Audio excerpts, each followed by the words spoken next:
تو آج کے اس تاریخی تجزیے میں ہم ایک ایسی شخصیت کی بات کرنے والے ہیں جس کی کہانی کسی ڈرامے سے کم نہیں۔ دہائیوں تک عراق پر آہنی شکنجا کسنے والے صدام حسین کی زندگی کے اتار چڑھاؤ، ان کا بے پناہ عروج اور پھر وہ انجام جسے دنیا نے لائیو ٹی وی پر دیکھا۔ ہم ان کی اس انتہائی پیچیدہ میراث کا جائزہ لیں گے جس نے مشرق وسطیٰ کی تاریخ کو ہمیشہ کے لیے بدل کر رکھ دیا۔ ذرا اس منظر کا تصور کریں۔ سال 2006 عید الاضحیٰ کا دن تھا۔ ایک انتہائی خاموش اور سنجیدہ ماحول۔ وہ شخص جس کا نام سن کر کبھی پوری قوم تھر تھر کانپتی تھی، اب عوام کے سامنے ایک مجرم کے طور پر کھڑا تھا۔ تختے دار کا دروازہ کھلنے سے محض چند لمحے قبل ان کی زبان پر درود شریف اور کلمہ شہادت تھا۔ یہ صرف ایک انسان کی موت نہیں تھی، بلکہ در حقیقت ایک ایسے مطلق العنان دور کا خاتمہ تھا جس کی گونج آج تک سنائی دیتی ہے۔ لیکن اس ہولناک انجام تک پہنچنے سے پہلے ہمیں ان کی شروعات دیکھنی ہوگی، یتیمی سے لے کر آمریت تک کا یہ سفر۔ دیکھیں، ان کی زندگی کی شروعات ہی انتہائی صدمات اور مشکلات سے بھری ہوئی تھیں۔ 1937 میں ایک چھوٹے سے گاؤں میں پیدا ہوئے۔ پیدائش سے پہلے ہی والد اور بھائی کینسر کا شکار ہو چکے تھے۔ پھر سوتیلے باپ کا ایسا تشدد شروع ہوا کہ وہ محض 10 سال کی عمر میں جان بچا کر بغداد فرار ہو گئے اور اپنے چچا کے پاس پناہ لی۔ یہی وہ موڑ تھا جہاں سے ان کا سیاسی ذہن بننا شروع ہوا اور 20 سال کی عمر تک پہنچتے پہنچتے انہوں نے باعث پارٹی میں شمولیت اختیار کر لی، جو اس وقت صرف 300 ارکان کی ایک چھوٹی سی انقلابی جماعت ہوا کرتی تھی۔ پارٹی میں آتے ہی حالات نے تیزی سے رخ بدلا۔ 1 سال بعد ہی عراق میں بادشاہت کا تختہ الٹ گیا۔ انہوں نے اپنے چند ساتھیوں کے ساتھ مل کر نئے صدر کو راستے سے ہٹانے کا ایک منصوبہ بنایا، لیکن یہ قاتلانہ حملہ بری طرح ناکام ہو گیا۔ اس ناکامی کے بعد انہیں جان بچانے کے لیے ملک سے فرار ہونا پڑا، اور پھر ان کی واپسی تبھی ممکن ہوئی جب ان کی اپنی باس پارٹی نے آخرکار ملک کا اقتدار سنبھال لیا۔ اور یہاں سے شروع ہوتا ہے مکمل کنٹرول حاصل کرنے کا وہ دور جس نے سب کچھ بدل دیا۔ بوس پارٹی کی حکومت بنے مشکل 13 دن ہی ہوئے تھے کہ ایک بڑا قدم اٹھایا گیا۔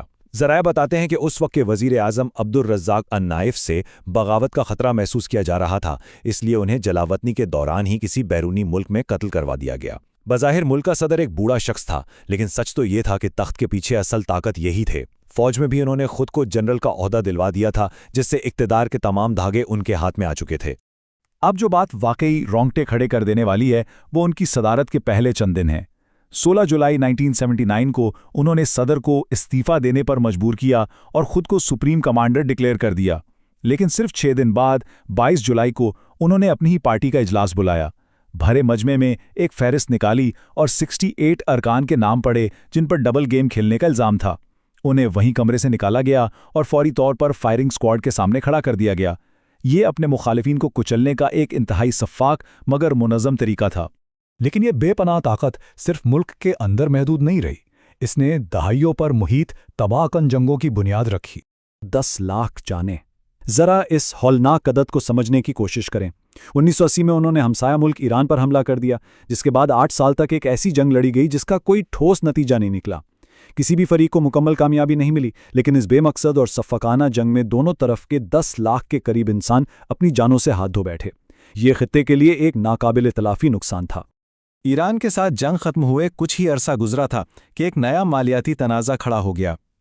پہلے انہوں نے کویت سے مطالبہ کیا کہ وہ ان کے قرضے معاف کریں۔ جب کویت نے انکار کیا تو اگلا مطالبہ تیل کی قیمتیں بڑھانے کا تھا، اور جب وہ بھی نہ مانا گیا تو 1990 میں انہوں نے سیدھا کویت پر حملہ کر کے اس پر قبضہ جما لیا۔ اس ایک قدم نے پوری دنیا میں تہلکہ مچا دیا۔ ظاہر ہے اس سب پر عالمی برادری خاموش بیٹھنے والی نہیں تھی۔ امریکہ کی قیادت میں دوسری جنگ عظیم کے بعد کا سب سے بڑا فوجی اتحاد سامنے آیا۔ اسے آپریشن ڈیزرٹ سٹارم کا نام دیا گیا، اور اس اتحاد نے چند ہی دنوں کے اندر عراقی فوج کی کمر توڑ کر رکھ دی۔ اس زبردست جوابی کارروائی کا مقصد واضح تھا، انہیں مستقبل میں کسی اور ملک کی طرف آنکھ اٹھانے سے روکنا۔ اور یہیں سے شروعات ہوتی ہے بغداد کے حتمی زوال کی۔ بات ہے جنوری 2002 کی۔ امریکی صدر جارج بش نے وسیع پیمانے پر تباہی پھیلانے والے ہتھیاروں کی موجودگی کا الزام عائد کیا اور ان کا تخت الٹنے کا ارادہ ظاہر کر دیا۔ ہمارے ذرائع یہ بتاتے ہیں کہ بین الاقوامی انسپیکشنز میں ایسے کوئی ہتھیار برآمد نہیں ہوئے تھے، لیکن اس کے باوجود مارچ 2003 میں امریکہ نے عراق پر حملہ کر دیا۔ اور آپ حیران ہوں گے کہ 24 سال سے قائم وہ آہنی حکومت، وہ خوف کا نظام، محض 3 ہفتوں کے اندر ریت کی دیوار ثابت ہوا اور بکھر گیا۔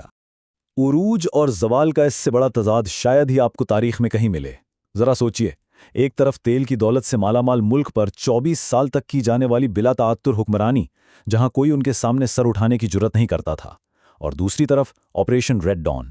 جب انہیں پکڑا گیا تو وہ اپنے آبائی گاؤں کے قریب ایک مٹی کے بنکر میں چھپے ہوئے تھے۔ ان کے بال اور داڑھی بے تحاشا بڑے ہوئے تھے اور حالت ایسی تھی جیسے کئی دنوں سے نہائے تک نہ ہوں۔ یہ واقعی ایک عبرتناک منظر تھا۔ اس ذلت آمیز گرفتاری کے بعد باری آتی ہے ان کے مقدمے اور اس پیچیدہ میراث کی۔ گرفتاری کے بعد ان پر کئی مقدمات چلے، لیکن سب سے اہم مقدمہ 1982 میں تقریباً 150 افراد کے قتل عام کا تھا۔ ہمارے حوالوں کے مطابق یہ مقدمہ ایک ایسی نگران حکومت نے چلایا جسے کئی حلقے محض ایک امریکی کٹ پتلی قرار دیتے تھے۔ اسی ٹرائل کے نتیجے میں انہیں قصوروار ٹھہرایا گیا اور بالآخر سزائے موت سنائی گئی۔ لیکن مقدمے کے دوران عدالت میں ان کا رویہ دیکھنے والا تھا۔ وہ ذرا بھی نہیں جھکے، مکمل طور پر باغیانہ انداز۔ جب جج نے ان سے ان کی شناخت پوچھی تو ان کا ٹوٹوک اور غصے سے بھرا جواب تھا، میں ایک عراقی ہوں اور تمہیں اچھی طرح پتا ہے کہ میں کون ہوں۔ انہوں نے عدالت کو ماننے سے ہی انکار کر دیا، سارا ملبہ جارج بش پر ڈالا اور آخری دم تک خود کو عراق کا آئینی صدر ہی قرار دیتے رہے۔ تو اس ساری کہانی سے ہمیں کیا سمجھ آتا ہے؟ جب ان کی موت کی خبر آئی تو کئی لوگوں نے سڑکوں پر نکل کر جشن منایا، خوشیاں منائیں، لیکن ایک انتہائی تلخ اور قابل غور حقیقت یہ بھی ہے کہ ان کے جانے کے بعد سے آج تک وہ ملک کبھی دوبارہ سنبھل نہیں سکا ہے۔ بے امنی اس قوم کا مقدر بن گئی ہے۔ تو آخر ان کی اصل میراث کیا ہے؟ کیا یہ صرف طاقت اور بے رحمی کی کہانی ہے، یا ایک ایسی تباہی کی داستان جس نے ایک پورے ملک کا سکون چھین لیا؟ یہ وہ سوال ہے جس کا جواب شاید تاریخ ہمیشہ تلاش کرتی رہے گی۔